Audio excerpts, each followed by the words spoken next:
जो सर पे रखने को मिल जाए नाल पाके हुजूर, तो फिर कहेंगे कि हाँ ताजदार हम भी हैं। दो जुमले में अर्ज करूं, इस मुल्क में अगर मजहब बचाना चाहते हैं तो मुसलमान बन जाइए।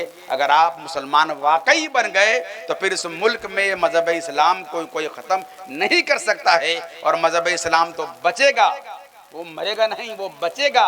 मगर बचने में आपका हमारा कितना किरदार है, ये फैसला आपको भी करना है और हमको भी करना है। सब लोग एक मर्तबा हाथ उठाइए, मुफ्ती साहब किबला के इस्तकबाल में पुरजोर नारा लगाइए। नारे तकबीर, नारे रिसालत, अज़मते औलिया कॉन्फ्रेंस। नारे तकबीर, नारे रिसालत, मुफ्ती अमजद रजा साहब किबला अमजद।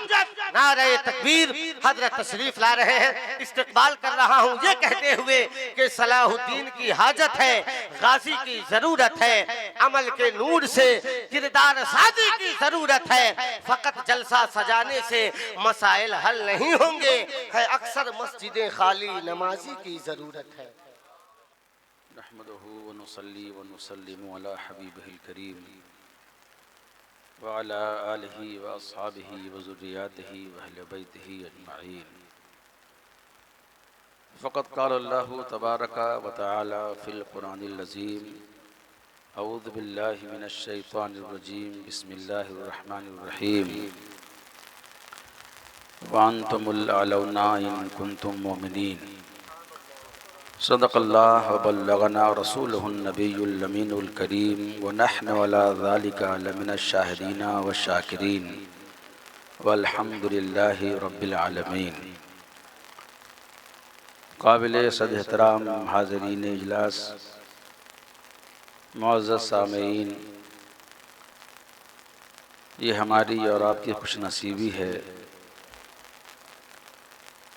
कि पीर तरीक़त आलिम अहले सुन्नत हज़रत मौलाना शमीम अख्तर रज़वी साहब क़िबला, तिग़ी साहब क़िबला की सदारत में और उनके जलवों के साए में आप ज़िक्र इलाही समात कर रहे हैं।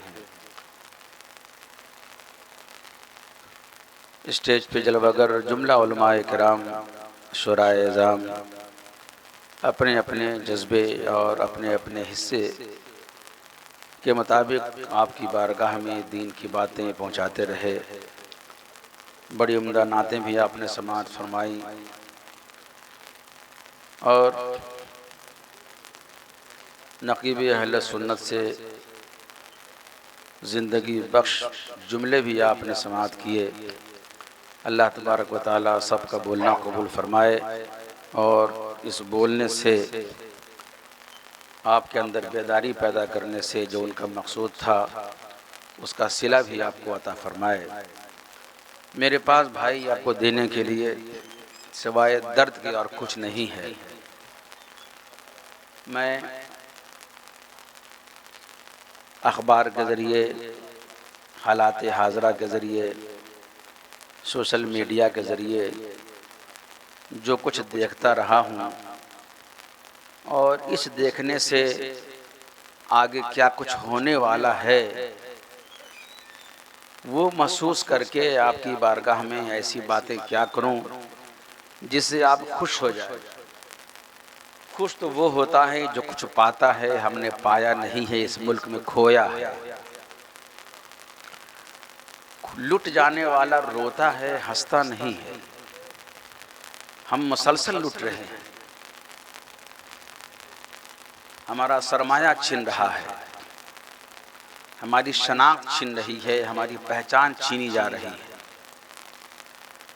और जिसका सब कुछ छीना जा रहा हो उसके बावजूद वो अगर हंस रहा हो और बेपरवाह हो तो इसके सिवा और क्या कहा जाए कि एक एहसास की ज़िंदगी थी लुट जाने के बाद, मगर हम उससे भी महरूम हो गए।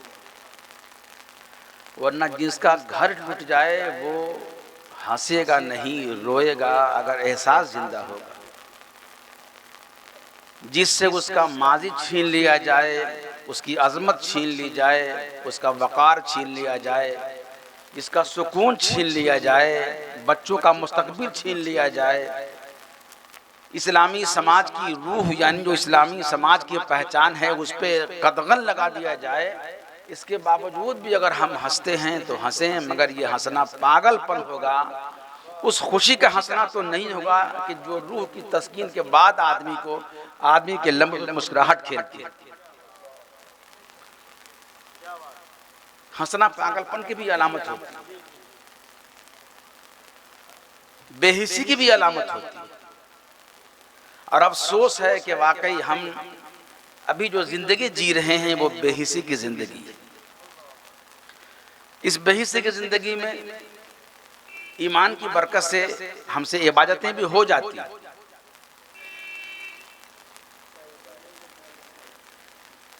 कभी कभी अपने मुसलमान होने का एहसास जाग जाता है तो हमसे नेकियां हो जाती हैं। वरना आप देखें कि वो कौम जिसने इस मुल्क में सैकड़ों बरस हुकूमत की हो, उसको अपनी जिंदगी के लाले इस मुल्क में पड़ जाएं, इससे बड़ा अलमिया इस कौम के लिए और क्या हो सकता है। तकरीबन 800 बरस तक मुसलमानों ने यहां हुकूमत की है, सब अगर जोड़ लेंगे तो। 7वीं हिजरी में मोहम्मद बिन कासिम ने यहां हमला किया था, और लफ्ज हमला को भी हम भूल जाएं इसलिए कि वो हमला नहीं था, एक मुस्लिम बच्ची की दर्दनाक आवाज थी जिसने उन्हें यहां आने पे मजबूर किया था। एक दौर वो था कि एक बच्ची ने अपनी लुटती हुई इस्मत के हवाले से गुहार लगाई थी, तो 17 साल नौजवान कुछ फौजियों को लेकर यहां आया था कि हम तुम्हारी आबरू लूटने नहीं देंगे। और एक आज का दिन है कि तकरीबन 8 लाख बच्चियां मुसलमान से मुर्तद हो गई, इस्लाम से फिर गई। 7वीं सदी हिजरी से लेकर ये 14वीं सदी है नहीं, कितने बरस हुए? कितने बरस हुए? 700 बरस हुए। और उसके पहले से यहाँ इस्लाम है, इसलिए कि जब वो आए थे तो वही नहीं आए थे, बल्कि केरला के किनारे कुछ सहाबा ऐसे भी आए थे जो अपने साथ इस्लाम भी लेकर के आए थे और इस्लाम की तालीमात भी लेकर के आए थे। वो तिजारत की गरज से आए थे, लेकिन वो ऐसे बाकिरदार मुसलमान थे कि उन्होंने तबलीग नहीं की, उनके किरदार ने यहाँ तबलीग का काम कर दिया। उन्होंने गश्त नहीं लगाया, इजलास नहीं की, मदरसे कायम नहीं किए, बल्कि वो चलते फिरते मुबल्लिग बन गए थे। वो खा रहे थे, तबलीग हो रही थी, वो चल रहे थे, तबलीग हो रही थी, वो गुफ्तगू कर रहे थे, तबलीग हो रही थी। इसलिए जब वो यहाँ से जाने लगते थे तो मुसलमानों का एक काफिला उनके साथ हो जाता था। तब अंदाजा लगा लें कि इस मुल्क में हमारी जिंदगी का आगाज कैसे आलम में हुआ था। ये 700 से लेकर 800 बरस तक जिस कौम ने यहाँ बाज़ाब्ता हुकूमत की हो, उस कौम के हवाले से ये दिन आ जाएंगे कि उसे अपने मजहब के बचाने के लिए सड़कों पे उतरना पड़ेगा। ये यकीनन हमारी मजहबी और ईमानी जिंदगी के हवाले से ये मुर्दनी का इशारा है। अगर जिंदगी होती तो ये दिन देखने नहीं पड़ते। एहसास दिलाना था, माजी हमारा ऐसा था, हाल हमारा ऐसा है, तो मुस्तकबिल हमारा कैसा हो। अब देख रहे हैं यहाँ जो लुटने पिटने का मामला था वो तो था ही, मगर इधर ये 2014 के बाद से उसमें जो गिरावट में जो तेजी आई है, आप देखेंगे 3 तलाक का मसला हमारे सर थोपा गया। 3 तलाक का मसला अक्ल से पैदल, यानी ऐसा फैसला जिसे कोई गैर मुस्लिम भी अगर वो वाकई शऊर वाला हो वो कबूल नहीं करेगा कि 3 तलाक देने वाला तलाक नाफिज भी नहीं होगी, वो मुजरिम भी गर्दाना जाएगा, वो जेल में भी डाला जाएगा। भाई अगर तलाक नाफिज नहीं तो वो जेल में क्यों, और जेल में अगर वो डाला जा रहा है तो मान लो कि उसने तलाक दी है। मगर ऐसा फैसला जो बिल्कुल अक्ल से पैदल हो वो यहाँ किया गया।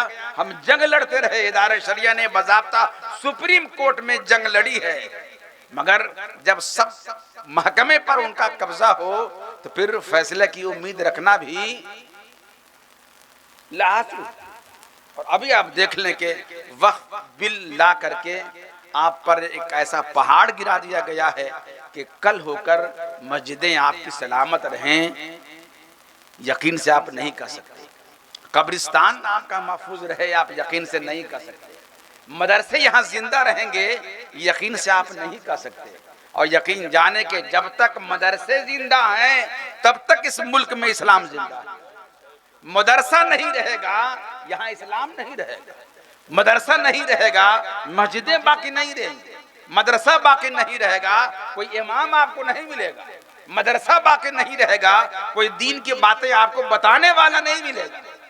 तो उसने बड़ी दूर से हमला किया है कि वक्फ बिल के हवाले से ऐसा कानून लेकर के आ जाओ कि हम पहले ये कानून लगा देंगे कि जो मदरसा बोर्ड से मुल्हक है बस उसी का एतबार होगा और किसी का एतबार नहीं।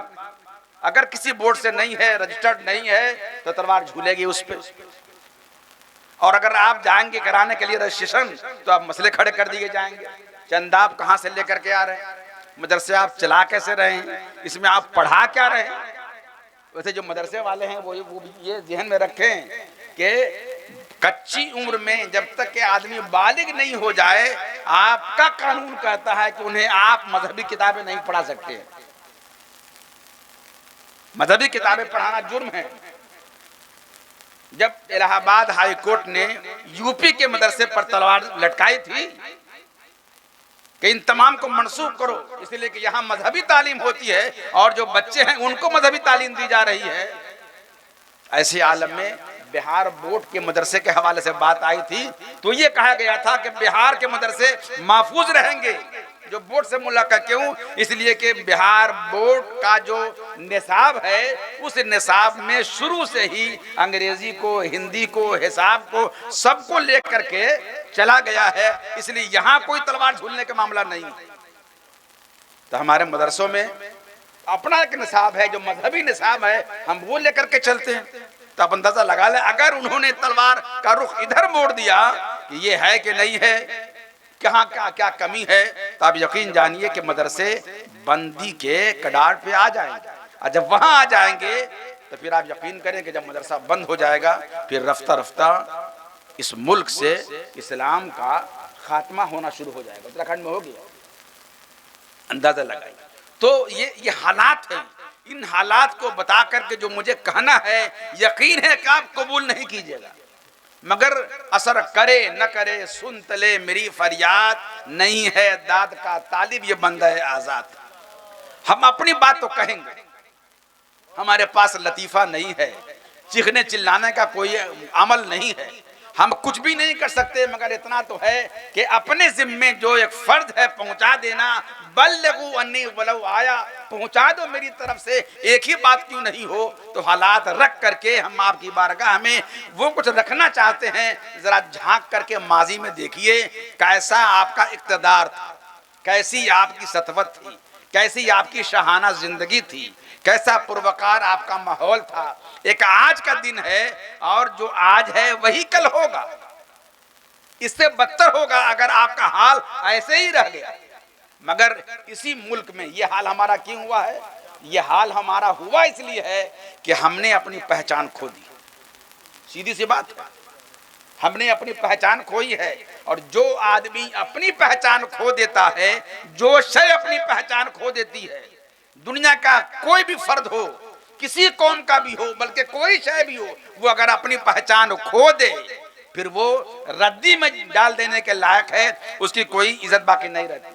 माइक है, अगर माइक काम करना छोड़ दे हम इसे उठा करके फेंक देंगे और बगैर माइक के गुफ्तगू करेंगे। कपड़ा अगर पहनने के लायक न हो जाए उस कपड़े को हम फेंक देते हैं। जो शय भी अपनी पहचान खो दे, माइक का काम है आवाज को बाहर पहुंचाना, यही इसकी पहचान है। गुलाब में खुशबू अगर नहीं हो आप किनारे रख देंगे। अतर अगर खुशबू के बजाय बदबू देने लगे उसे आप किनारे डाल देंगे। पहचान अगर बाकी है तो कुत्ता भी अगर गर्दन में उसके कोई पट्टा डाला हुआ है तो वो कुत्ता भी ऐसा होता है कि आसानी से कोई उस पर हाथ नहीं डालता, बल्कि लोग उसको छूने से डरते हैं कि इसके गर्दन में पट्टा है, ये किसी का है, ये जिसका है, अगर हमने इसको छेड़ा वो हमसे बात पूछ करेगा। एक कुत्ता भी महफूज है अगर उसके गर्दन में कोई पट्टा डाला हुआ है। इस मुल्क में एक कौम ऐसी है जो ये बताती है कि देखो हमने अपनी पहचान बचा के रखी थी, कम होने के बावजूद हुकूमत की हिम्मत नहीं है कि वो हम पे हमलावर हो जाए। एक कौम ऐसी है, वो कौन सी कौम है? सिख। सिर्फ 2% है, हम 20%, वो 2%। मगर वक्त हमारी जब्त हो, उनकी जब्त नहीं हो। हमले हमारी मस्जिदों पे हों, उनके गुरुद्वारे पे नहीं हो। दाढ़ी हमारी एतराज का मौजू बन जाए, उनकी दाढ़ी पर कोई एतराज नहीं होगा। हम अगर पगड़ अमामा शरीफ बांध करके चलें, अब बाइक पे बैठ जाएं तो पकड़े जाएं कि हेलमेट कहाँ है। लेकिन अगर कोई सिख पगड़ बांध करके जाए, कोई पुलिस उसको छेड़ेगी नहीं कि तुम्हारे पास हेलमेट क्यों नहीं है। क्यों? इसलिए कि उस कौम ने अपनी एक शनाख्त बना के रखी है, अपनी शनाख्त बाकी रखी है। वो भीड़ में भी जाए तो अपनी पहचान बाकी रखी। बहुत अच्छे माने का शेर है, लेकिन खराब माने में हम चश्मा करके यहाँ पे डालते हैं। क्या रंग है, क्या रूप है, क्या जमाल है नहीं, क्या रंग है, क्या रूप है और क्या जमाल है। वो भीड़ में भी जाए तो तन्हा दिखाई दे। ये तो हसीन चेहरे वाले के लिए है, मगर हम बताना चाह रहे हैं कौमी एतबार से कि देखिए क्या उसकी अपनी शनाख्त है कि वो अगर हजारों में भी रहेगा, हजारों में अगर एक भी रहेगा तो सिख पहचाना जाएगा। हजारों में एक हो तो सिख कौम पहचानी जाए, मैं सिख हूं। कैसे पहचानी जाएगी? अपने पगड़ से, अपनी दाढ़ी से, अपने मखसूस लिबास से, अपने कमर में डाले हुए का है वो एक छुरी से। सिख कौम का लिबास आप अगर देखें तो पहचान जाएंगे कि ये सिख कौम का लिबास है। दाढ़ी और अमामा छोड़ भी दीजिए, पगड़ छोड़ भी दीजिए उसके, तो उसका एक लिबास ऐसा है जो लिबास बता देता है कि ये सिख है। हम भी तो एक कौम है, हमारा भी एक लिबास होना चाहिए था, हमारी भी अपनी एक पहचान होनी चाहिए थी। हजरत पीरे तरीकत मौलाना शमीम अख्तर साहब किबला अगर कहीं खड़े हो जाएं तो क्या इनको कहना पड़ेगा, अरे दोस्तों कहीं भागो मत, डरो मत, मैं मुसलमान हूं, मैं आलिम हूं, मैं तुम्हारा पेशवा हूं, मैं तुम्हारा रहनुमा हूं? इनको बोलना पड़ेगा क्या? ये खड़े हो जाएंगे, इनका सरापा कहेगा मैं मजहब इस्लाम का आलिम हूं। इनका अमामा बताएगा, इनकी दाढ़ी बताएगी, इनका लिबास बताएगा, इनकी वजह कता बताएगी, यानी इनका सरापा ऐसा है जो ये बता देगा कि ये मुसलमान है। कुछ कहने की इनको जरूरत नहीं पड़ेगी। लेकिन हम जितने लोग यहां बैठे हैं, बहैसियत कौम सिख भी एक कौम है। आप कहेंगे कि भाई वो बिजनेस करना मसला है, सफर करना मसला है, कहीं जाएंगे तो पहचान लिए जाएंगे। अरे भाई जो 2% है वो खौफ नहीं खाता है। आप 20% हो करके अपने इस्लाम को जाहिर करने के बजाय खौफ से छुपाते हैं। यही आप अपने मजहब के कातिल बन गए। जो कौम अपना मुसलमान होना खुद छुपाए वो अपने मजहब को क्या बता सकती है? हम लिबास अपना इस्लामी न रखें, दाढ़ी हम न रखें कि कहीं जाएं तो हम पहचान न लिए जाएं। ट्रेन में हो, प्लेन में हो, बस में हो, हम छुपाएंगे अपने आप को। तो जब आप खुद ही छुपाना चाहते हैं, दुनिया छुपाना चाह रही है, तो वो तो आपका काम आसान कर रही है, जुर्म कहां कर रही है? जो आप चाह रहे हैं वो वही कर रही है।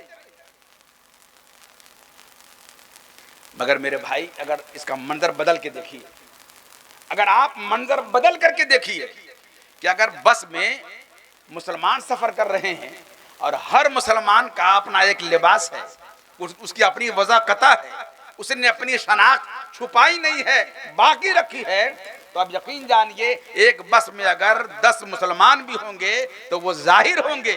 अगर कोई किसी मुसलमान को छेड़ना भी चाहेगा तो वो ये देख करके अपने आप को समेट लेगा, 10 मुसलमान बैठे हैं, हमने अगर कोई जाति की तो ये 10 मिलके हम पे हमला कर देंगे।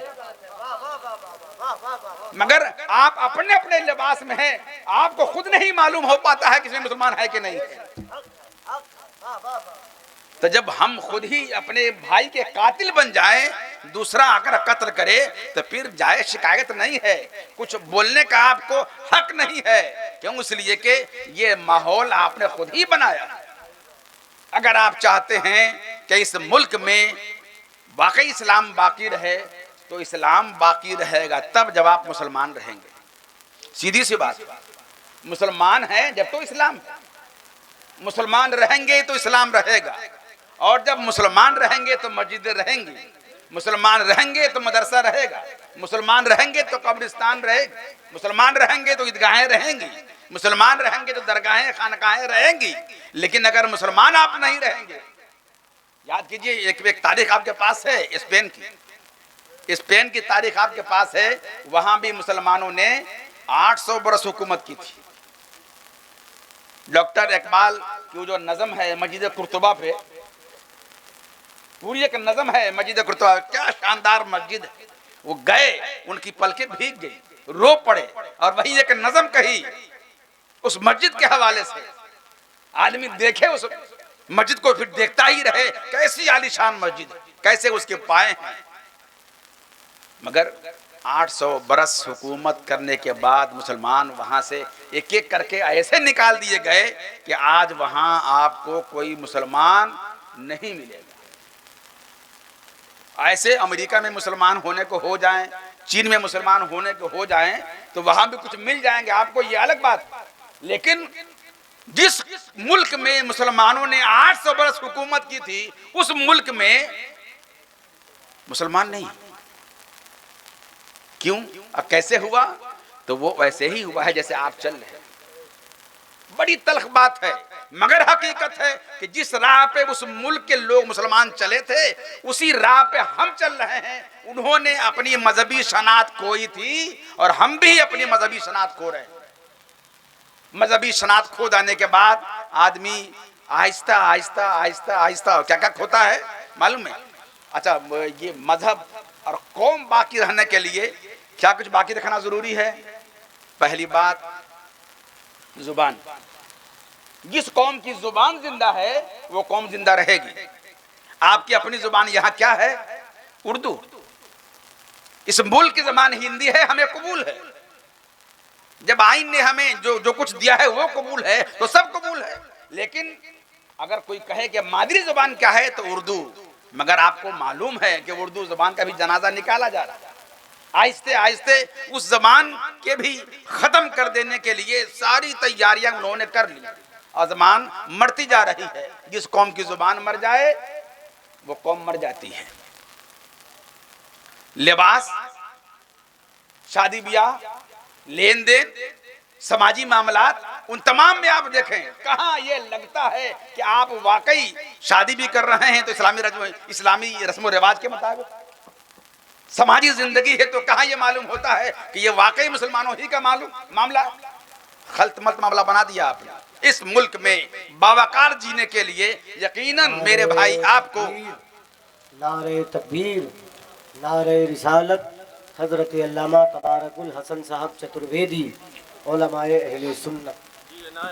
सुभान अल्लाह।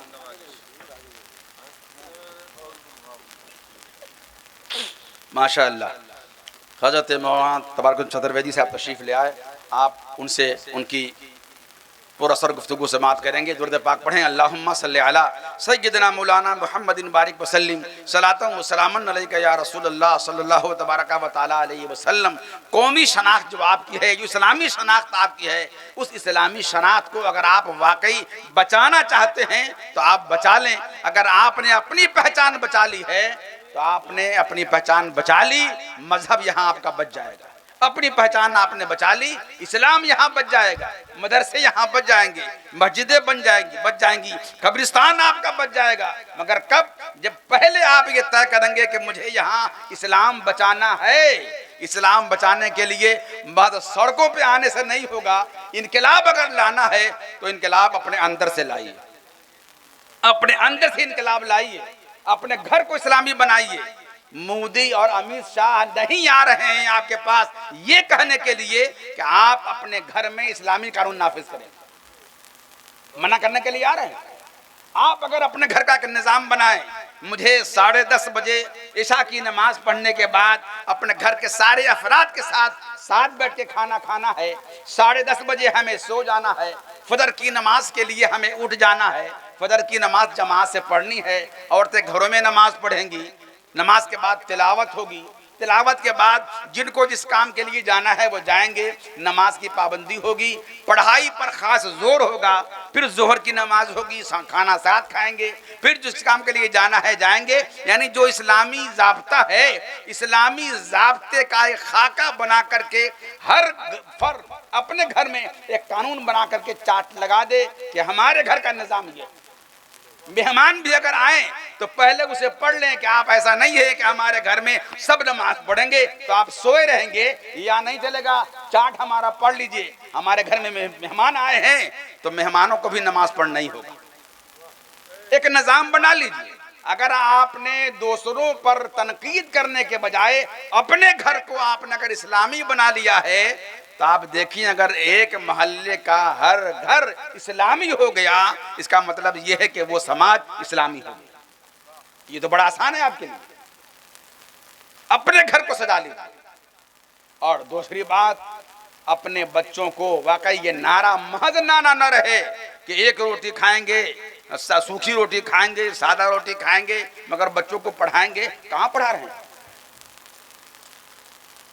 यकीन कीजिए, अगर आपने अपने बच्चों को नहीं पढ़ाया तो फिर यहाँ गुलामी के अलावा उनके पास और कोई चारा नहीं रहेगा। और अगर आपने अपने बच्चों को वाकई पढ़ाया, हम ये नहीं कहते कि हर बच्चा आलिम ही हो जाए, हर बच्चा हाफिज ही हो जाए, कोई जरूरी नहीं है, बल्कि जरूरी ये हो गया है कि हमारा बच्चा भी डीएम बने, हमारा बच्चा भी कलेक्टर बने, हमारा बच्चा भी पुलिस महकमे में जाए, हमारा बच्चा भी बॉर्डर का मुहाफिज बने, हमारा बच्चा भी जज बने, हमारा बच्चा वकील बने, हमारा बच्चा अंग्रेजी और हिंदी का सहाफी बने।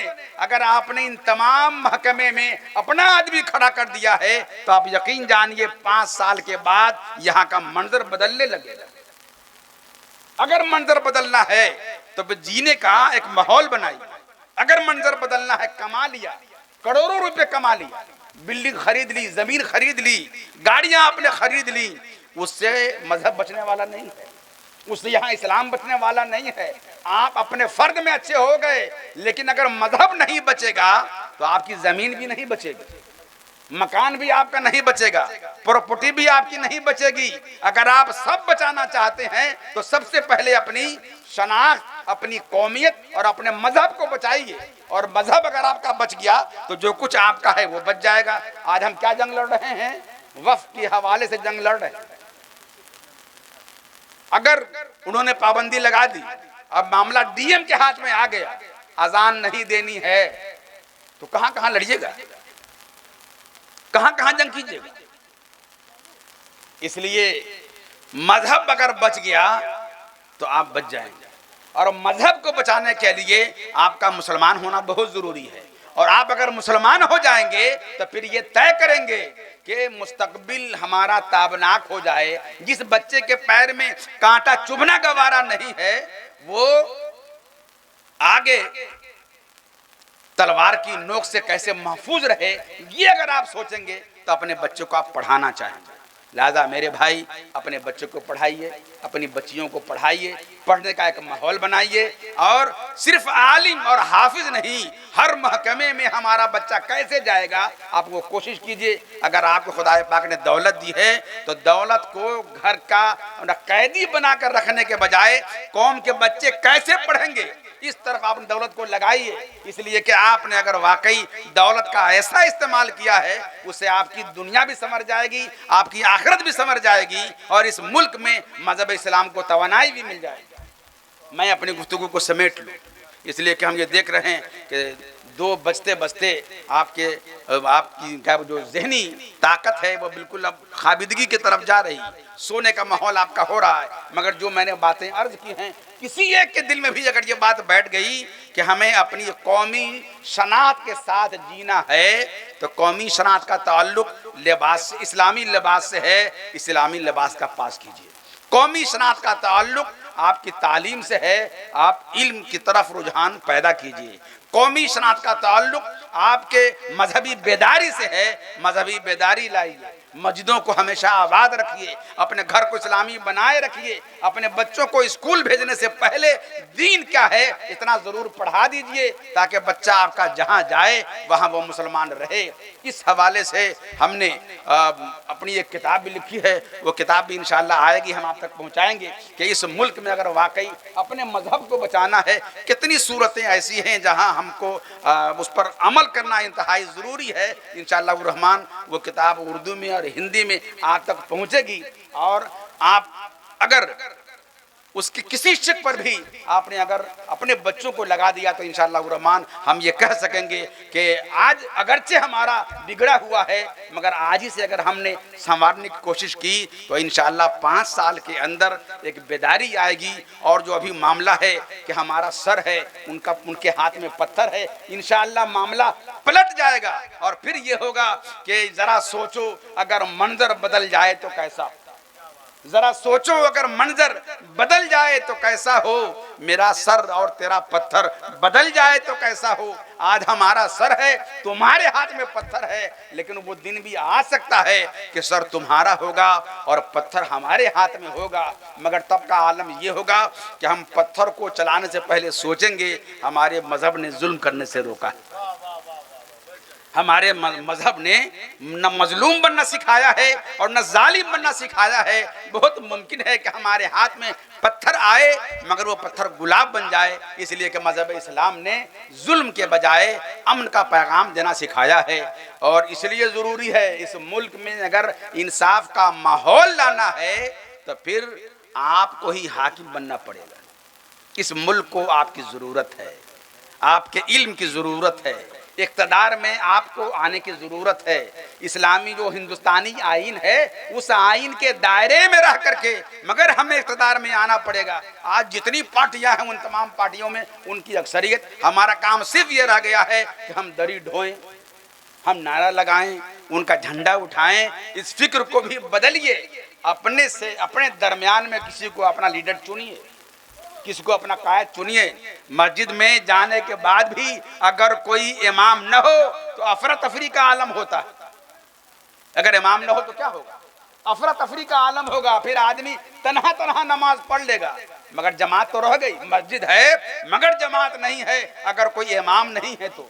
लिहाजा मेरे प्यारे नबी ने फरमाया था 2 भी अगर हो तो 2 में तुम एक को अपना इमाम बना लो। 2 भी हो तो इमाम बना लो, यानी बगैर इमाम के ना रहो, बगैर जमात के ना रहो। 3 हो तो इमाम बनाओ, आसानी से बन जाए। सफर करो तो एक को अमीर मान लो, तुम उसके ताबे हो जाओ, एक को अमीर मान लो। मगर बदकिस्मती से इस मुल्क में कोई कायद भी ऐसा नहीं है कौम मुस्लिम का जो कायद हो और पूरे मुल्क में उसकी क़यादत मुसल्लमा हो।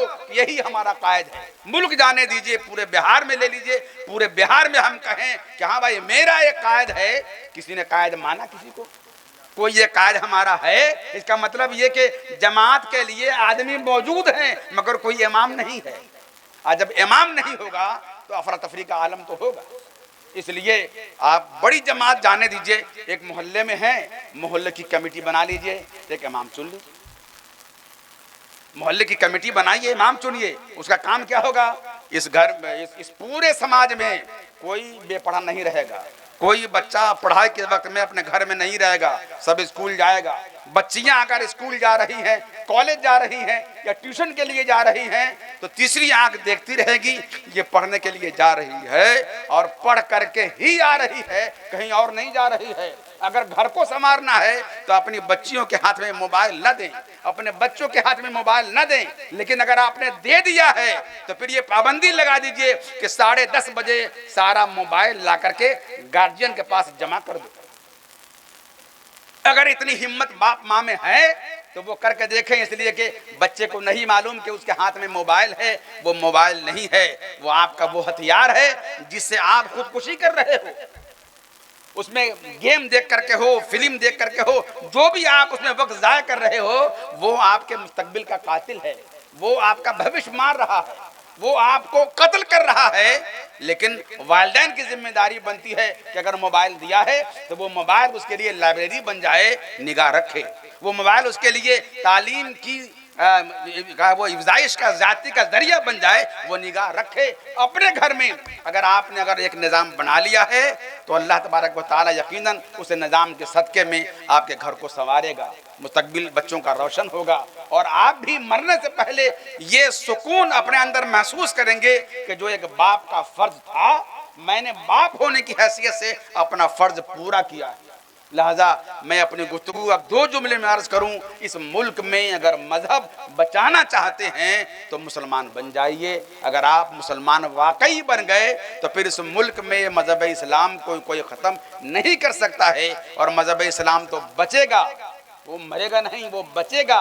मगर बचने में आपका हमारा कितना किरदार है ये फैसला आपको भी करना है और हमको भी करना है। अल्लाह तबारक व तआला हमें इस मुल्क का बाइज़्ज़त शहरी बनाए और इस मुल्क के कानून का पासदार बनाए, उस मुल्क के दफ़ात पर अमल करने की हमें तौफीक अता फरमाए और मुल्क के जिस आइन में मजहब इस्लाम को तहफ़्फ़ुज़ है और मुसलमानों को आज़ादी है, हमें उसको पढ़ने, उसको समझने और उसको बाकी रखने के भी हमें खुदा पाक ताक़त व क़ुव्वत अता फरमाए। अस्सलामु अलैकुम व रहमतुल्लाहि व बरकातहू। माशाअल्लाह हज़रात।